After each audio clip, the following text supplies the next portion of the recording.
முன்னாள் நாடாளுமன்ற உறுப்பினர், வக்பு வாரிய தலைவர், மக்கள் திலகம் எம்ஜிஆரின் மடியில் வளர்ந்த பிள்ளை.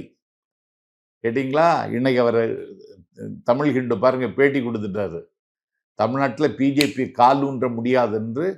எடப்பாடியை விட சீனியர், எடப்பாடியை விட அதிமுகவுக்கு சின்சியர். அவர் சீனியர், சின்சியர், ஒரு பர்சனாலிட்டி, மதிப்பிற்குரிய அன்பர் ராஜா. அவர் இன்னைக்கு தமிழ்நாட்டில் பிஜேபி கால் ஊன்ற முடியாதுன்னு இன்னைக்கு பேட்டி கொடுத்துட்டாரு. எடப்பாடி பழனிசாமி அவர் மேல நடவடிக்கை எடுப்பாரா?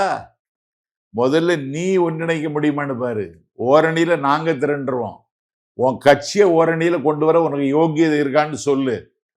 RSS மோகன் பகவத், RSS கட்சியினுடைய தலைவர் மோகன் பகவத் கலந்து கொண்ட கூட்டத்தில், அந்த கட்சியில கொங்கு மண்டலத்தில் செல்வாக்கோடு இருக்கிற SP வேலுமணி கலந்து கொண்டார். இது அதிமுக தலைமை ஏற்கிறதா?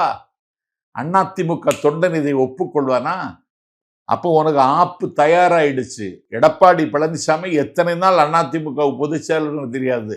அந்த இடத்துல வேலுமணி கம்பீரமாக வந்து உட்காருவதற்கு பிஜேபி கட்சியில வேலைகள் ஆரம்பிச்சிட்டாங்க. 5 நட்சத்திர விடுதியில பேட்டி கொடுக்கும் பொழுது கூட பிஜேபி கொடி தான் பறந்து கொண்டிருந்தே தவிர அதிமுக கொடி இல்லையே. நீ தான் கூட்டணிக்கு சீஃப்னா நீல அதை அறிவிச்சிருக்கணும். உன்னை அறிவிக்க கூட விடலையே. பத்திரிகையாளர்களை சந்திக்கிற பாக்கியம் கூட உனக்கு கிடைக்கலையே. உன்னை போல வறுமையில் இருக்கிற அரசியல்வாதி உலகத்துல வேற யாருமே கிடையாது. வறுமையும் வெறுமையும் தான் உனக்கு இருக்கு. நீ பாலிடிக்ஸுக்கே தகுதி இல்லாதவன், தமிழ்நாட்டு அரசியலுக்கு தகுதி இல்லாதவன், அதிமுகவுக்கு தலைமை தாங்குவதற்கு தகுதி இல்லாதவன். கடந்த சட்டமன்ற தேர்தலில் கூட 63 MLAக்கள் அவர் தலைமையில தானே வெற்றி பெற்றாங்க. அதைத்தான் சொல்றேன். 63 இடங்கள்ல வெற்றி பெற்றது இவருடைய தலைமையை ஏற்றுக்கொண்டல்ல. அதிமுகங்கிற கட்சிக்கு விழுந்த ஓட்டு, இரட்டை இலை சின்னத்திற்கு கிடைத்த ஓட்டு, அதை வச்சுட்டு நீ உரிமை கொண்டாட முடியாது. நீ வர்ற தேர்தல் நீ செய்து காமிச்சிரு, பார்த்துடலாம். உன்னை நம்பி எவனாவது வர்றானா? இந்த நாட்டில் விஜய் கட்சி இவருக்கு எடப்பாடி பழனிசாமியோட கூட்டணி வைத்துக் கொள்வார்னு பேசிட்டு இருந்தாங்களே எல்லாரும் திண்ணையில் உட்கார்ந்துட்டு.